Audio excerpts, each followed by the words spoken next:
Hi! இந்த வீட்டுக்கு வந்ததுலேருந்து இன்னும் பூஜை பண்ணி சாமி கும்பிடவே இல்ல. என்ன ரீசன் பார்த்தீங்கன்னா, விளக்கு அதெல்லாம் மேல இருந்தது. எடுத்து அரேஞ்ச் பண்ணுறதுக்கு கொஞ்சம் டைம் ஆயிடுச்சு. இன்னைக்கு இன்னும் நெறைய திங்ஸ் இருக்கு பூஜை பண்ணுறதுக்கு. நான் இப்போதைக்கு என்னால தேவைப்பட்ட அளவுக்கு மட்டும் எடுத்துக்கிட்டேன். மெயினா என்னென்ன தேவையோ அத மட்டும் எடுத்து இன்னைக்கு பூஜை பண்ணி நல்லபடியா திருப்தியா சாமி கும்பிட்டாச்சு.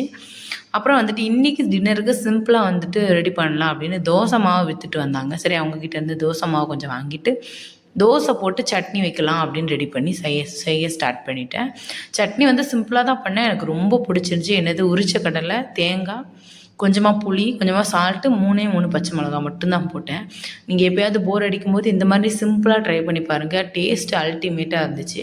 அப்புறம் இன்றைக்கி நீங்கள் டின்னருக்கு என்ன சமைச்சிங்க அப்படின்னு கீழே கமெண்ட் பண்ணுங்கள் மறந்துடாமல். அப்புறம் சூப்பராக நெய் விட்டு நல்லா மொறுமொறுன்னு தோசை எல்லாம் சுட்டு சூப்பராக சாப்பிட்டு முடிச்சுட்டு வீட்டில் வந்து நைட்டு எப்போவும் வேலை வந்து பெண்டிங் கிடக்கும். நான் பாத்திரம்லாம் க்ளீன் பண்ண வேண்டியது. இன்றைக்கி வந்துட்டு நைட்டு பாத்திரம் க்ளீன் பண்ணலாமா என்னென்னு ஒரு ஐடியாவே இல்லை, எரிச்சலாகவே இருந்தது.